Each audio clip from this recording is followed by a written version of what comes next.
Well, we are at the halfway stage of the F1 2020 season, which is truly incredible to even think about, bearing in mind that we nearly didn't get a full Formula 1 season. Sorry I'm late. What time do you call this? You're late for class. I'm sorry. That is just ridiculous. I tell you what, 10-second time penalty for you, my friend. 10-second time penalty. 10? Are you? That was 5. I was 5 seconds there. That's a 5-second penalty. Sorry. That's not fair. No. Stewart's decision, final decision, 10 seconds it is.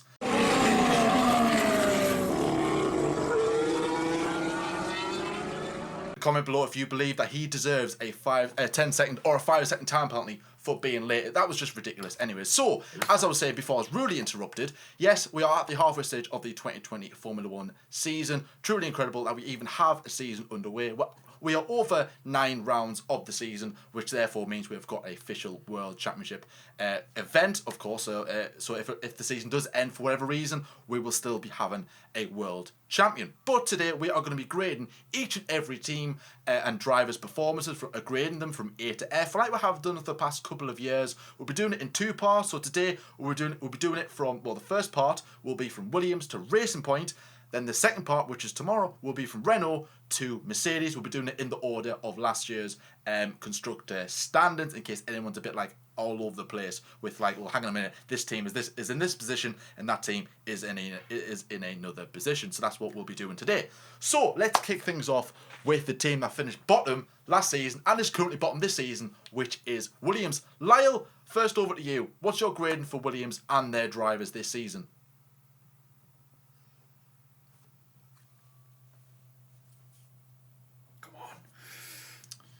Just serving his penalty, by the way, guys. Right, Williams.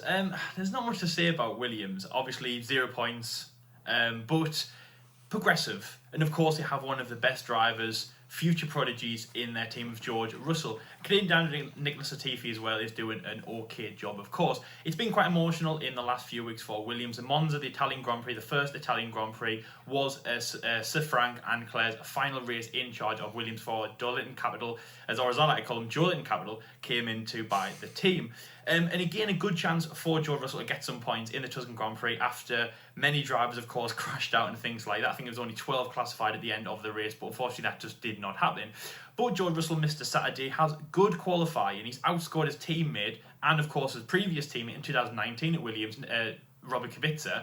So his record is 13-0. Absolutely incredible for him. He is a good driver in that car and shown very good promise for the future. But again, Williams, 0 points, bottom of the Constructors' Championship, and of course those 2 drivers with no points. It's hard to say what I think so far. That car has been quite reliable. They haven't had any major retirements, and those 2 drivers haven't had any major problems. They do look like that they've kind of ironed out problems. George, of course, isn't a rookie anymore in his second season in F1. Of course, Nicholas, debut season coming from Formula 2. He might come from money, a bit like another Canadian driver we have on the grid right now. But again, he looks like he is showing promise, and he's not one of those kind of silver spoons in his mouth kind of drivers. He is showing some good promise. They've got a good rivalry at Williams. I think they've got a good team, a good future ahead of them. But for the race that we've seen so far, my overall grade, and also as well, of course, our grades could differ. You know, like what's the power of the car? Of course, the Mercedes engine, but it's Williams compared to how good the drivers are doing. But one overall grade, I'm gonna give them a C, and that's a C as in what I might get at school, which is a C of like, I'll just give you that, you know, there you go. You've been trying hard, but your results might not be amazing. But there we go, Jordan, for Williams, Mercedes, I have given them a C. What do you give the team from Oxfordshire, who of course have had an emotional 2 race in Italy, changing hands, but the team that is definitely on the push, no points, but definitely on the rise in the future?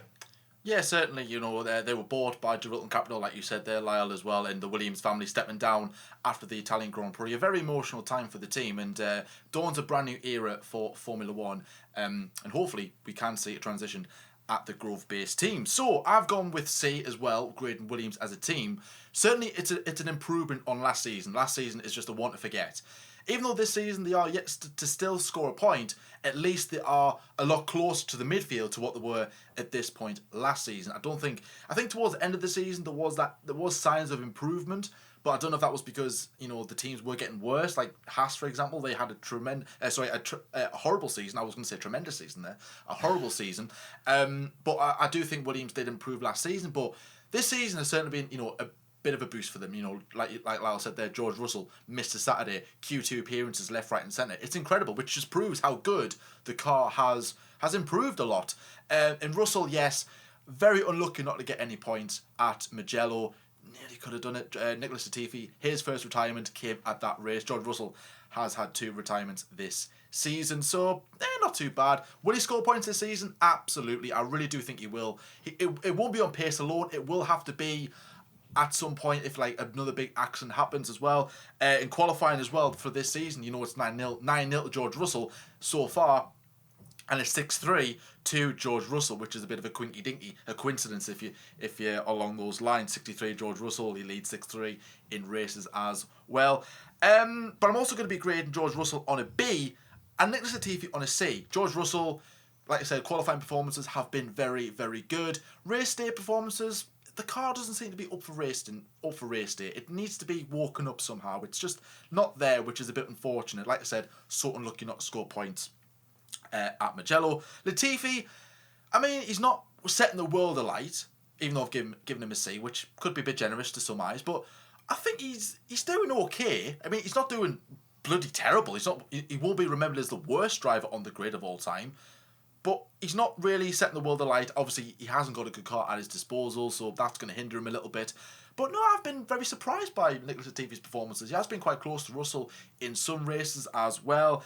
He came close to beating him in qualifying. Mugello again was another close one, but George Russell just managed to scrape it as well, which was of course good from the Briton. So yeah, for me, Williams certainly a team on the rise. C, good start so far this season. Can it improve? Let's wait and see. So the next team we are going to is Haas. No longer Rich Energy Haas, just plain Haas. My grade for them, it's going to be an E. It's going to be an E. For Romain Grosjean, it's going to be an E as well. And for Kevin Magnussen, it's going to be a D. Now, one of the main reasons why you could say Haas aren't having a good season, Ferrari engine, lacking power, a lot of Q1 disappearances, let's say, knocked out in Q1. And we thought we might have seen a better season from Haas after a dreadful 2019. And it's just the same kind of vibe I'm getting at Haas. Nothing really going forward. 2 drivers who I think might need replacing, or at least one of them. There is talks that another driver could be going to Haas. I think Schwartzman, he's linked with that team. So is Schumacher. So is Nico Hülkenberg. So is Perez.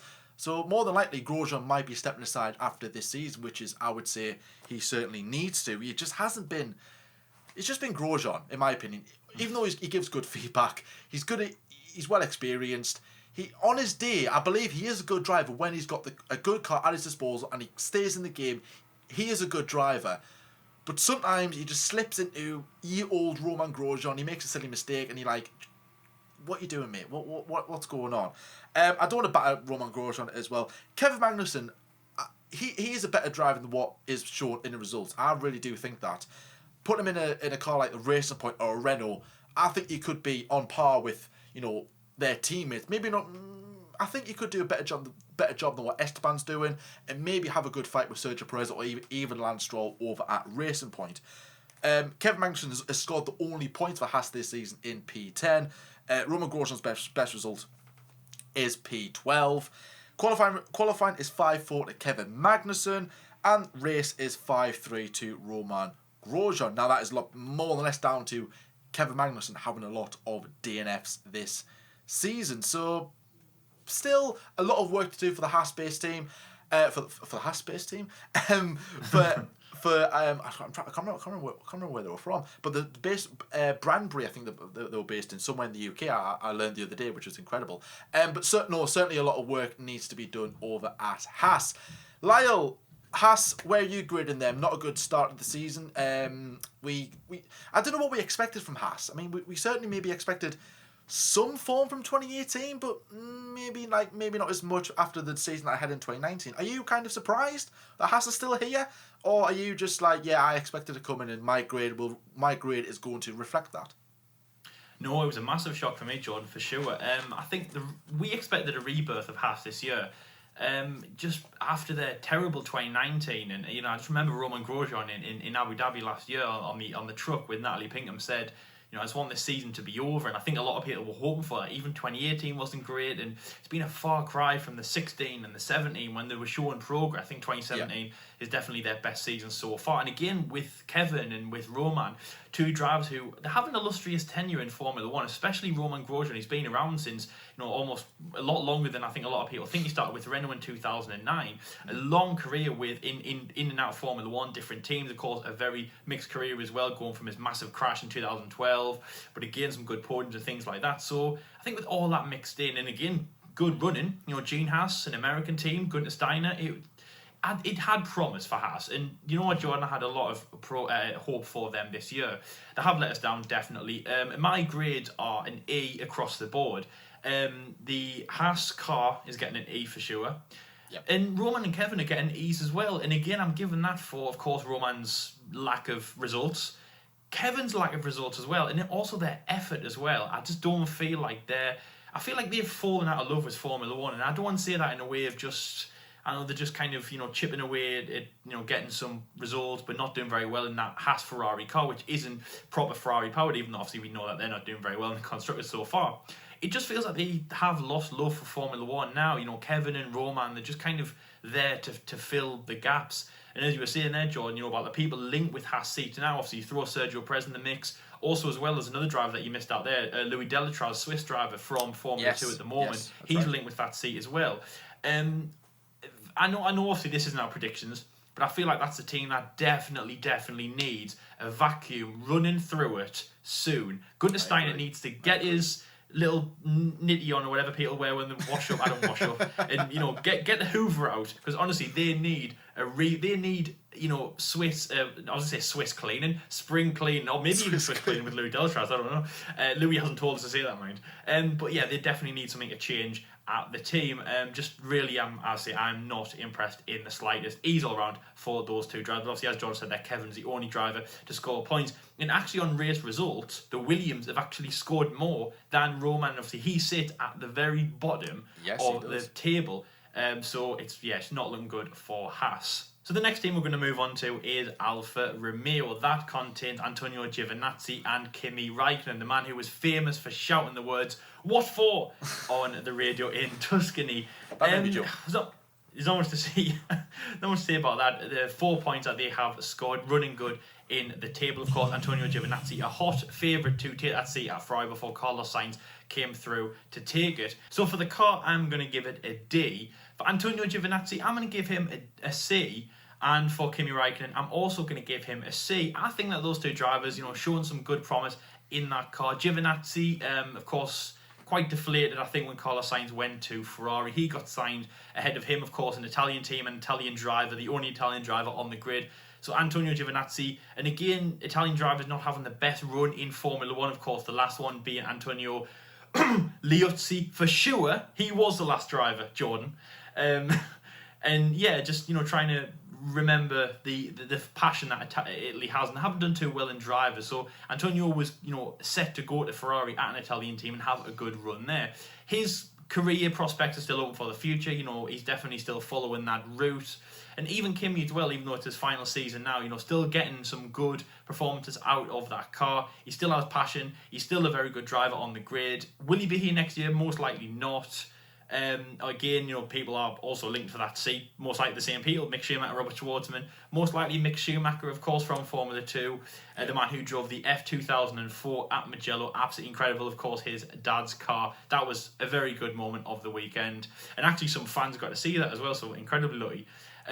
So I think both drivers are doing well, and I'm very impressed with that car. Some good performances, and I'm thinking that the first half of the season was definitely positive from them, and I think they can have a good second part of the season, especially in more tracks that might suit that car. So Jordan, Alfa Romeo, of course, have one of the oldest driver on the grid. How do you see their first half of the season going in 2020?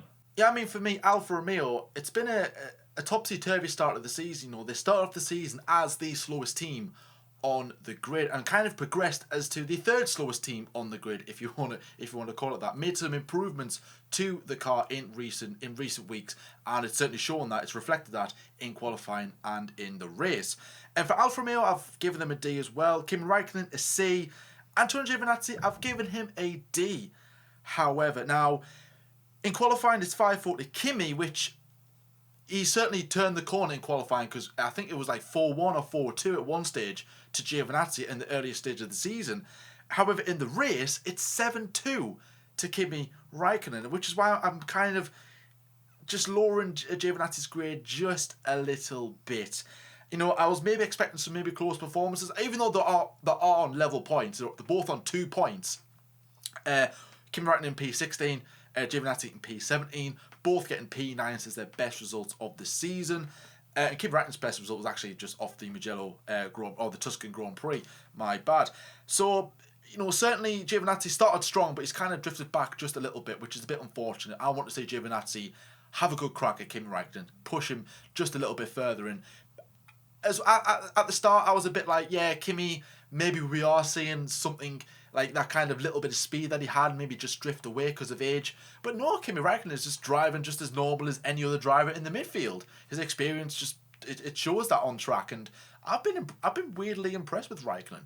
I'm still adamant it's his final season, even though I've said this since 16 or 17. I'm just like, this has to be his last season, surely. Which Mick Schumacher is massively linked to the Alfa Romeo seat. There's talk of him even doing FP1 in Russia. When he was asked about this, or asking, what are you doing on Friday on a live Q&A one time, he was like, oh, so I know there's some F1 cars running around in Russia on Friday. You doing anything on Friday? He was just very, very subtle to avoid that question. But certainly I think I could see him in Alfa Romeo next season, but we're not here to do predictions. Yeah, for me, Kimi Raikkonen, say, certainly he's doing okay in a car that's not really that good. Giovinazzi is doing a D, which is pretty good for Giovinazzi. He's a driver I'm not really taking a liking to. Well, not in a bad way in terms of a driver. And like, I'm just like, yeah, he's a good driver, but he's a meh driver, in my opinion. So yeah, certainly Alfa Romeo. Well, how can they end the season as well? That's going to be rather interesting to see. Next up is another Alfa. Not Alfa Romeo 2, it's Alfa Tauri, Alfa Tauri, or Alfa Terri, or Toro Rosso, Minardi, whatever you want to call them. There's many different names for this team this season.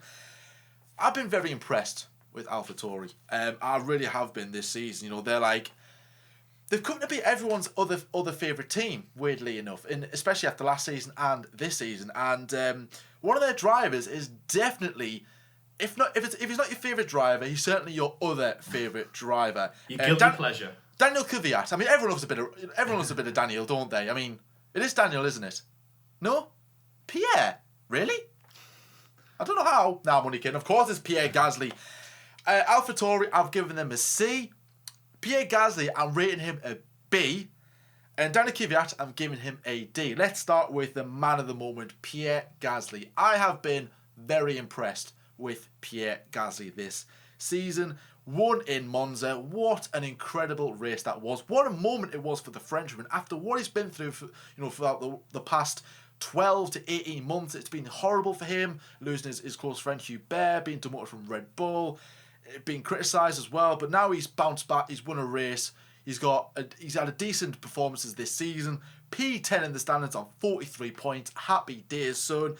Daniel Kvyat, best result for him is a P7 finish. He's currently sitting in P14 on 10 points, which isn't too bad because AlphaTauri, nobody really expected AlphaTauri to do anything this season, just stick around in the midfield, maybe.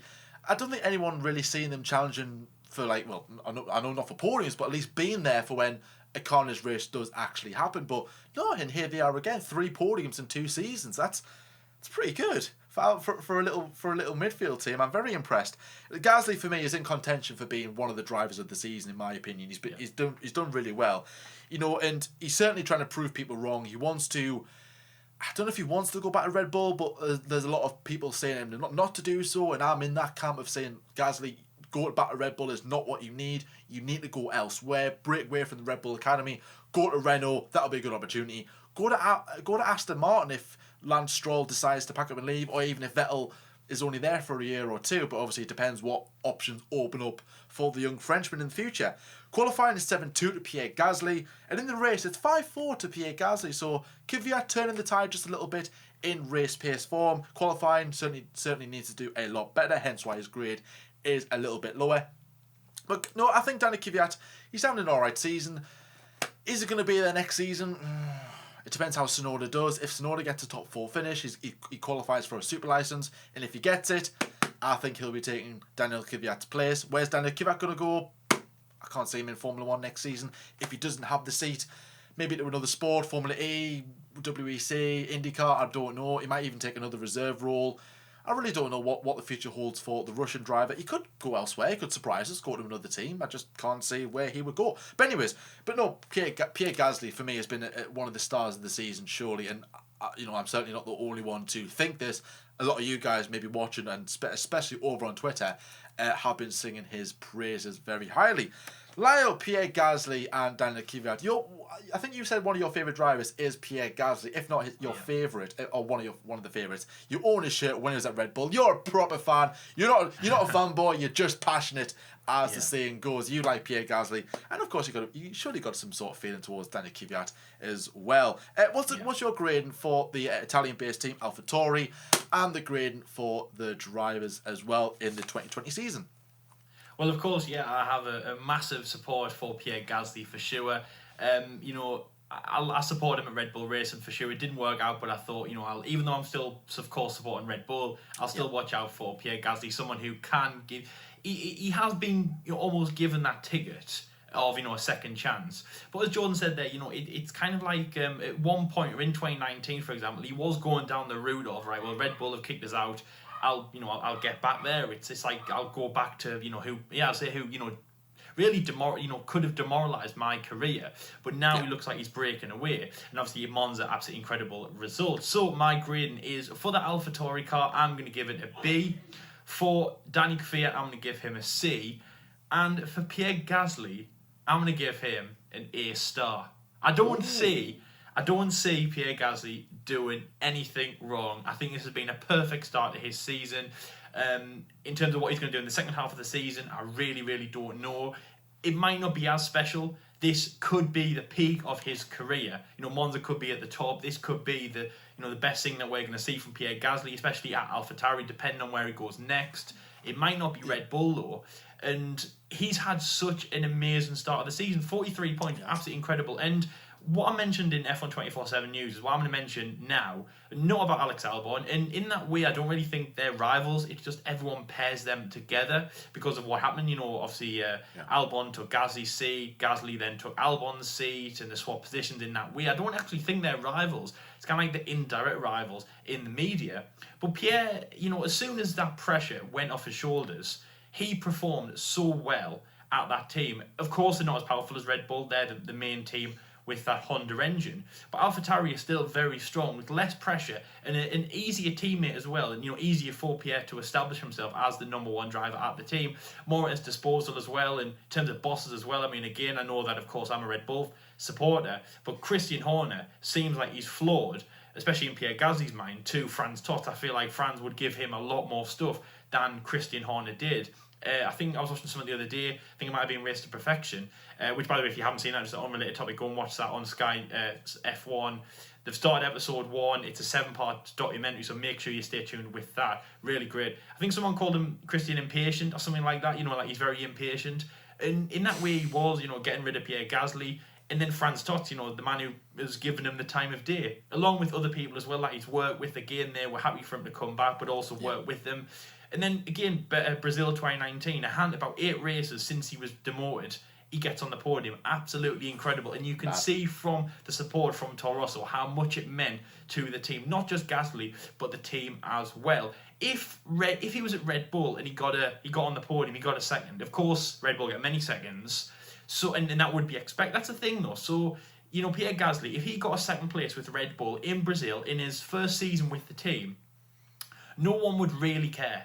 especially if Max won the race. Everyone would be like, oh, Red Bull won too. That's good. At least you supported the team. You know, you got 18 points. You got out of there. You were supporting your teammate. You got Red Bull 1-2. Or even if he just finished second and say Verstappen just say, let's just say he retired and Pierre was the highest finisher, a second place would be fair enough. Red Bull have had hundreds of podiums. You know, they've had 4 world championships, you know, to back them up.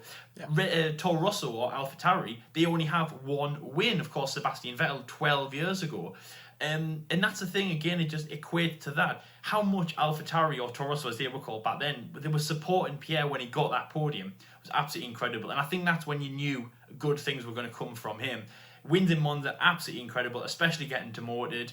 Even before that, his result, he was battling Alex Albon, the man who, as I say, you know, he might not be the best rival with, but he, you know, the man who took his seat, he was up there battling 6th, 7th positions. I think the 2 races in Silverstone, really, really great from Pierre Gasly, really strong, battling Alex, even battling Max in terms of the second half of the races. See, before his retirement in Monza, he could have had a big battle with Max, and of course, he beat him, winning the race when Max retired.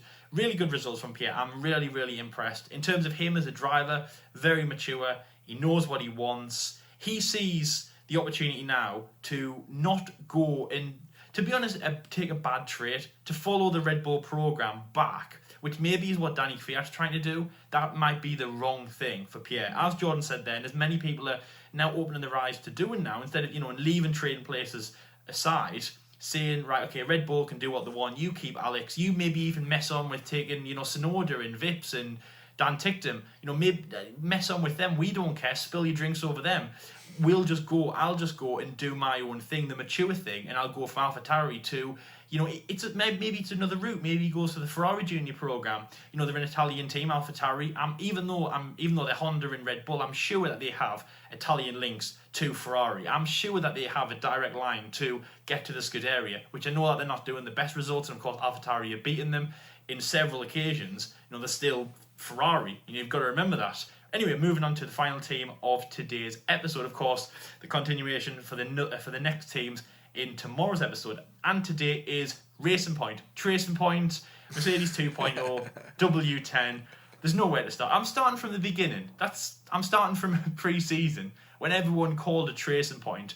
We saw the W10 for this season for the Racing Point car, and we just thought it was a complete copy. They'd copied Mercedes, of course, the easy internal combustion engine, but a lot of things, the chassis and a lot of the bodywork and a lot of the things like that were copied, and it was looking like Racing Point were forming a good partnership with Mercedes, but maybe a little too far, and they were just using everything on that W10 car, which, by the way, won the title in 2019, so obviously not a bad car to copy off, and it was going to take Mexican driver Sergio Perez and Canadian driver Lance Stroll, whose dad owned the team now, so he was in a Canadian consortium.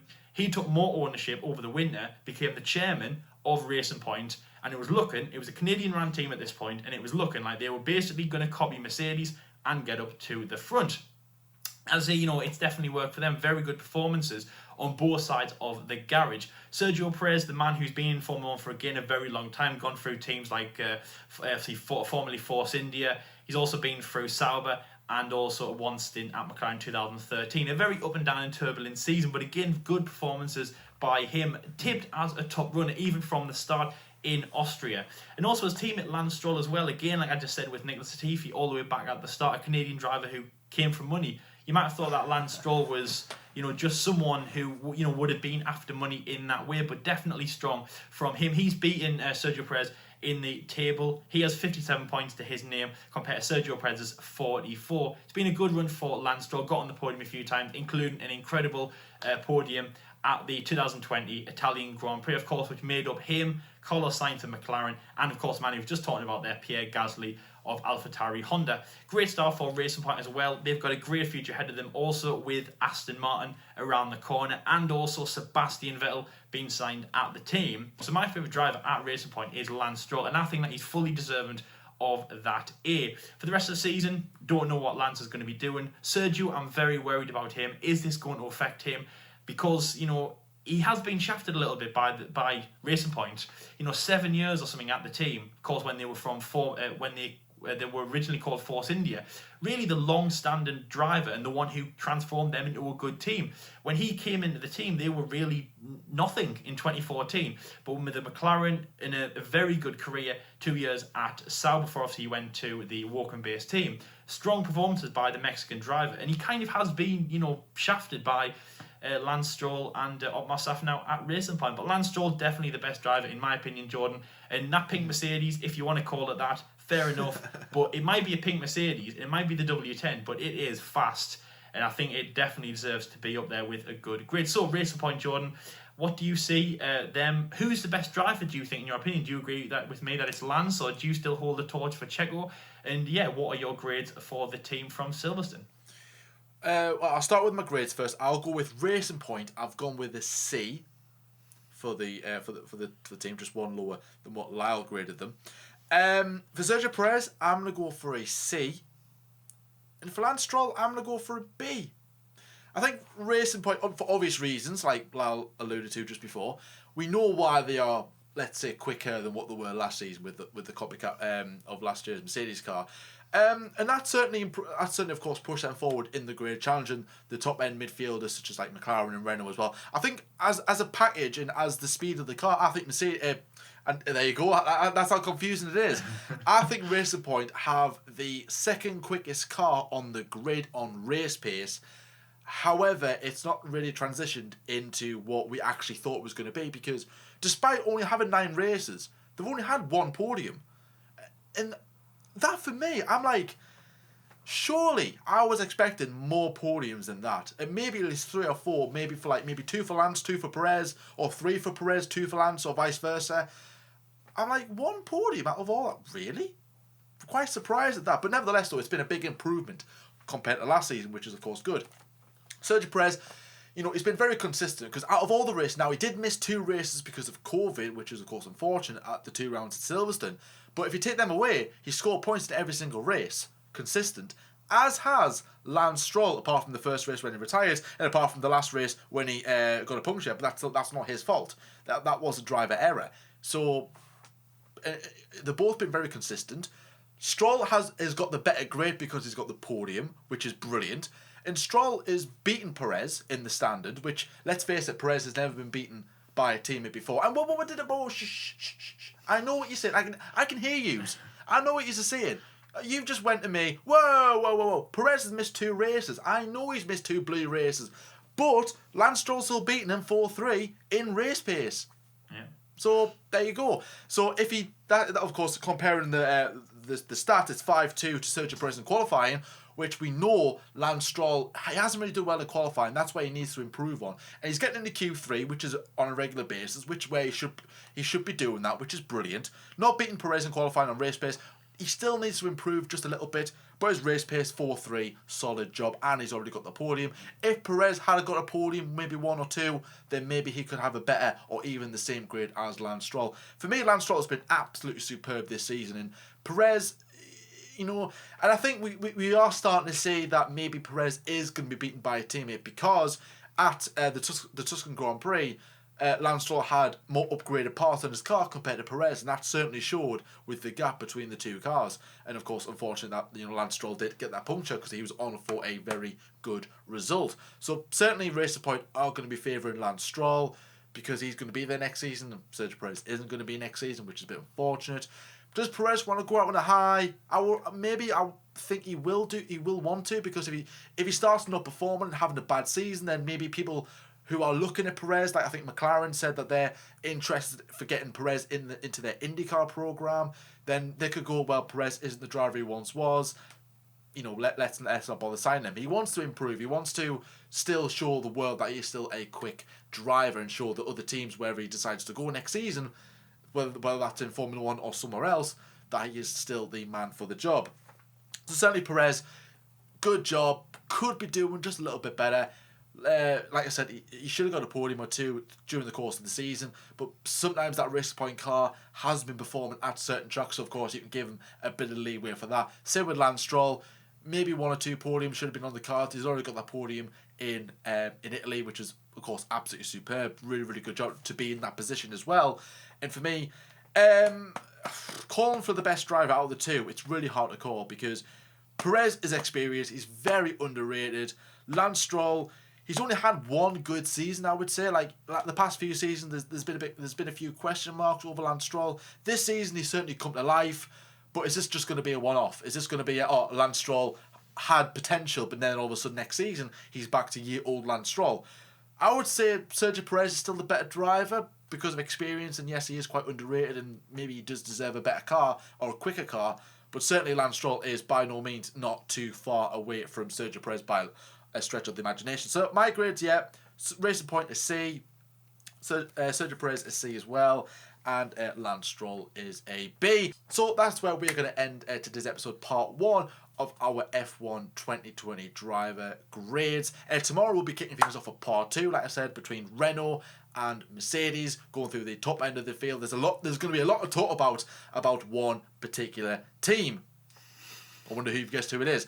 Anyways, guys, of course, if you're new around here, then please like and subscribe as well. Comment below if you agree or disagree with our grades. Maybe leave your grades and why with teams and drivers. Who's been your best performer this season out of the teams we've mentioned today? Who's been like the outshone, the underrated driver who's very overrated?